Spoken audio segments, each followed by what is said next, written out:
Welcome to Forrest.Chat. I'm your guest host, Caroline Vandermeer. I've taken over from Paul to celebrate his year of doing podcasts. Forrest.Chat is where we talk about individual endeavour in West Australia, what it takes, what it means and how to do it. In today's episode, we will be talking to Paul Vandermeer about his role as the podcast host and what it means to him and his family and the community at large. Paul started his podcast a year ago and has now released 57 unique episodes. Paul has interviewed individuals showing a range of achievements. Paul chose to do an interview-type podcast, meaning each interview and each podcast brings a new topic to his audience, as well as, in most cases, someone new he is interviewing. Welcome to Forrest.Chat. Paul. Thank you, Caroline. I'm very happy to be here. Thank you for filling in as the guest host as well. Oh, it's great fun. I love interviewing you. And I don't mind being in the interviewee seat because often I'm on the other side as well. So it makes a change for me. So Paul, can you tell me more about producing a podcast? So Forrest.Chat, we launched on the 3rd of April last year, 2024. And we had 4 episodes at that point. And with the episode that went out last week, we've completed 1 year. Wow, that's so exciting, isn't it? Yeah, it's amazing how quickly it's come along. It's taken a whole year, but it's gone so quickly.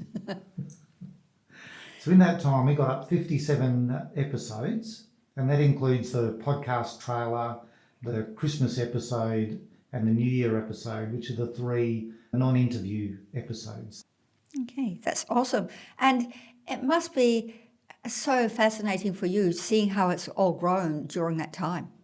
It's pretty amazing. We've had guests come on and talk about sport, about education, about work, about travel, about the community, and about arts. It's been amazing to see that breadth of topics come onto the show.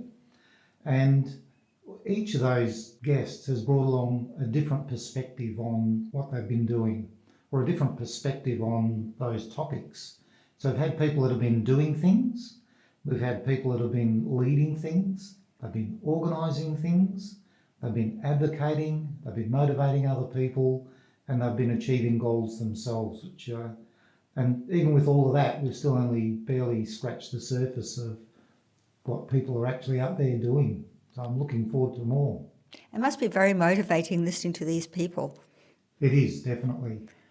You get a good sense of what some things take to do, and there really isn't that big of a leap to go, oh, I could do that too. Excellent. Except maybe those couple of world records. Well, this is true.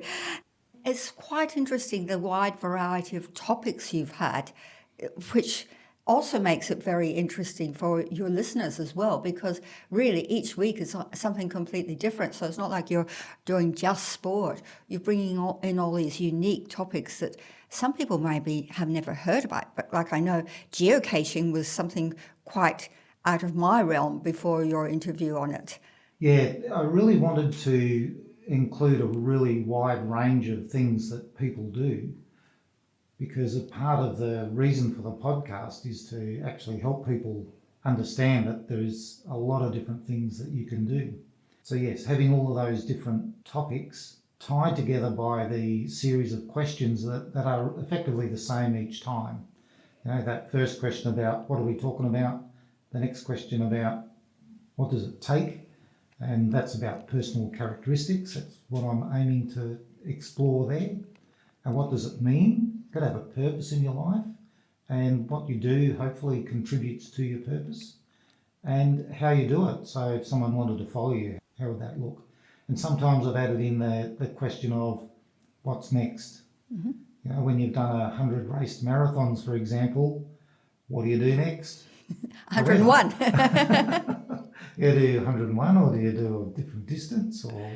But it's a worthy question to add on to some podcasts, or for some guests, but not for every guest. Because when you're making cakes, for example, what's next is probably making a cake. This is true. So it must have also been quite enlightening for some of the interviews you've done, seeing another side of people as well that you maybe didn't know before. What I really found was that I had preconceived ideas about a lot of the different topics, and my guests answered in ways that I totally didn't expect. And that was pretty amazing. I really enjoyed that. It really opened up my eyes to seeing things from a different perspective. And hopefully some of your listeners got a different perspective on some of the things that they might have not expected to go in that direction as well. That's right, and there's a bit of a surprise happening each week for my listeners because they don't know until the episode comes out just what they're going to have to listen to. And isn't that great? So I think that's really quite fascinating. So, Paul, what does it take to be a podcast host? Well, it takes Caroline. She's my biggest supporter. It really wouldn't happen without Caroline. But it also takes the guests. And there's no show without a guest. Like, really, it does need to be an interview episode in order to get the breadth of things that you want to cover, you want to share with people as well. Every guest brings along something new and different to the podcast. Even if we're talking about the same thing, even then people bring different things to the table, which I really appreciate. That's really good. And it just shows that it takes a lot of variety to make the world go around. So I'm very happy with that. It also takes people spreading the word. I've had some people that have been very good at thinking about who might make a good guest and putting me in contact with them. You've done that yourself a number of times, but there are other people as well who have thought about people that they know and thought about the stories that they, or the things that they do that would be worth sharing with some people. And I had someone mention when I spoke to them about the podcast just the other day, and they said, oh, you could talk to somebody doing this. And they knew who that was. But they also said, but they're unlikely to jump onto an episode. So I really do appreciate the people who do jump on and become guests. They are very much appreciated. So it definitely takes having a guest. And it takes people spreading the word. And every time we have a conversation with somebody, in the back of my mind there's always the question about, is there potential that this person is a guest for the podcast? So thinking about all the time who might make a good guest. And a good guest isn't necessarily the person who's the most talkative or the loudest, because everybody has the ability to be a guest within them, and they have an interesting story and perspective. The main thing is that they're out there doing something, and if somebody else might be interested in doing that something, then they've definitely got enough to be a guest. And some people are a little bit concerned about the conversation, but it really is just having a conversation, talking about what you do. And yeah, they're the main things that I see as around what it takes. I find it quite fascinating talking to people, and people are often quite humble about what they've achieved and don't realise how their story can actually inspire other people. And that's one of the things I like about your podcast is, yes, I'm maybe a little bit biased. However, I do think that telling people about successes and what they do and how they go about it is very inspiring for other people to hear that. And for them to acknowledge, wow, maybe I could do that too. Or I'd like to take the first step on that journey and investigate it more because I've now been exposed and seen someone who is a person just like me or, in a similar situation to me, go and achieve something wonderful. Yes, it is. And that's the question I ask about meaning. Like everybody is doing something. They do it for themselves normally in most cases. In some cases, people are doing it for their children or whatever, but in most cases, it's for themselves. So they get something out of it. They appreciate what it helps them achieve. It helps them appreciate what they get out of it. And they don't always acknowledge the positive impacts that they have on other people and the inspirational effect that they have on other people particularly. So we've talked about what it takes, and after the break, it will be good to look at the difference being a podcast host makes.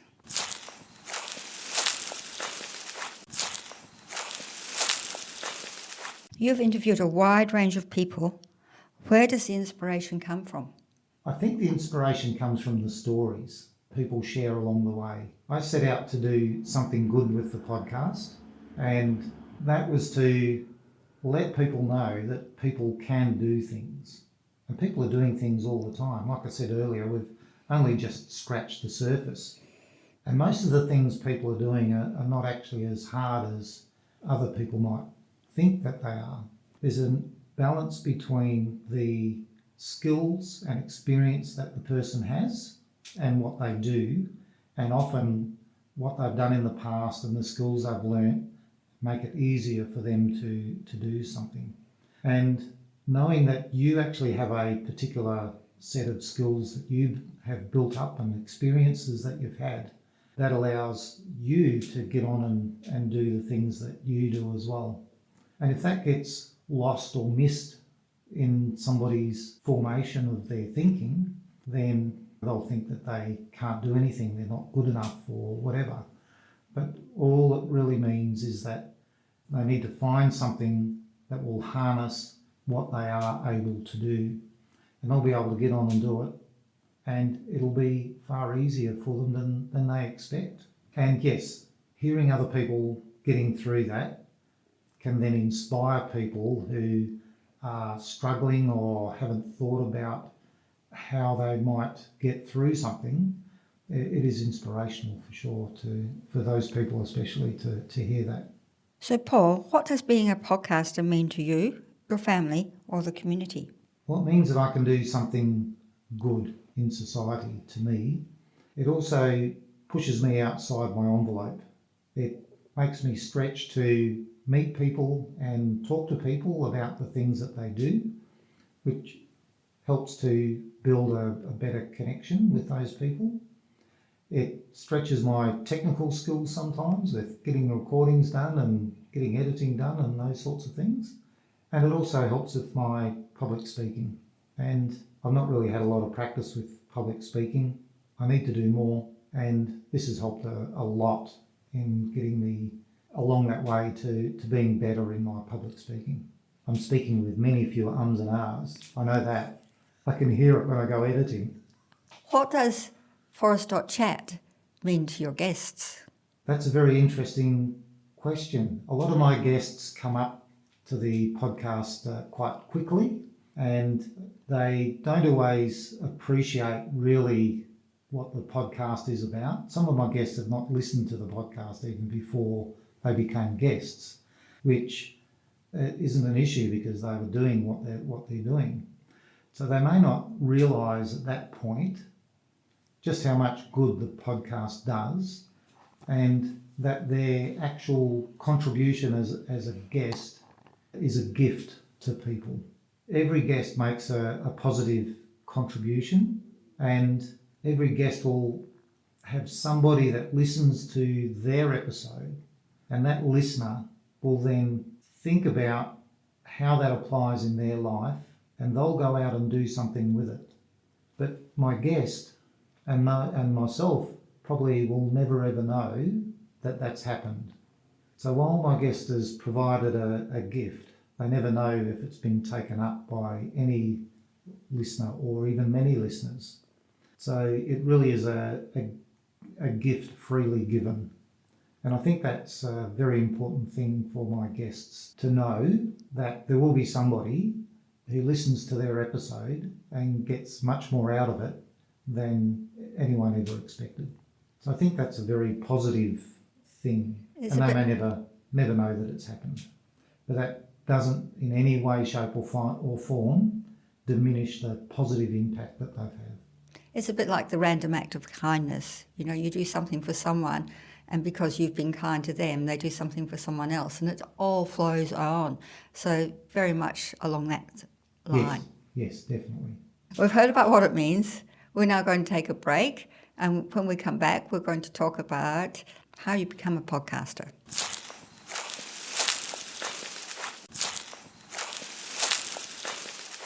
So, Paul, if someone's listening to this and they think, oh, Paul's inspired me to be a podcaster, how do they go about it? Podcasting as a sport is pretty easy. Compared to running 100 marathons, right? Yeah, I think so.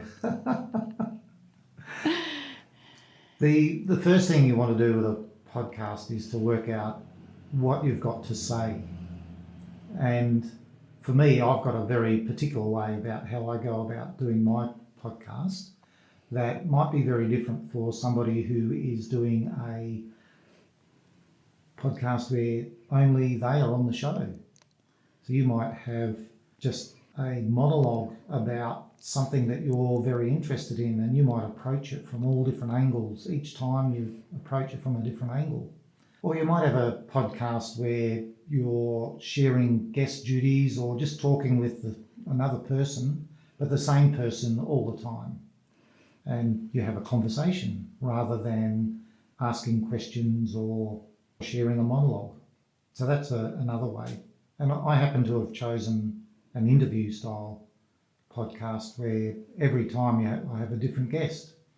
So we've talked about why that's a good thing, but finding those guests is a case of reaching out on a regular basis and then reaching out again and reaching out again, because there's a lot of guests that you need when you're on a weekly schedule. It adds up. And you do need to identify those people that could make good guests and invite them. So I run a spreadsheet, because that's what you do, because I need to have an understanding of where each guest is between, okay, they're on a list of people who are potential guests I think they'll be interesting to talk about on a topic, to the people you've invited and you're waiting on responses, or they've responded and you're waiting to do an interview, or you've interviewed them and you have to edit, and you've edited and you've got the photo and you've got to prepare everything for publication, get approvals. So you need to know where you are. So it's handy to have, and mine is literally a spreadsheet, a row for each person and a whole list of things across the top, and you give them a tick as you finish them off. So that's how I do that practical part of things. When the idea of a guest comes up, then I put that person on the list and then run through the list as many things as need to be done for that person to get their episode up. And within each episode, I have a pretty consistent flow of the episode. The durations of the episodes change, but the flow, the introduction, the questions, they all flow in order. And that's the same each time. So it's a pattern. You might think about doing that, or not having a pattern, or having a very time structured pattern. You can do that as well. So what I do on the way through, having done a year of it, and what has a year taught me? A year has taught me that I need to look at how much time I spend on each step. And I have done that and considered how I can do that step faster, better, simpler. And I've made those changes on the way through. You'll probably notice a bit of a difference in the style of editing between the earlier episodes and the later episodes. Hopefully you'll find them a little bit more relaxed with the later episodes and a bit more fluent and coherent. That happens as you practice and improve. For sure. So you do want to actually make sure that you do that on the way through. So, Paul, can I just ask, how much of a barrier do you think it is, people's fear of talking in front of people? I know they're not talking in front of people, but, public speaking is a big thing for people, and the number one fear for a lot of people. Do you think that influences some of the people you ask to come along? I'm sure it has. There's some people who don't want to be interviewed because they're just more private people. They don't want to share.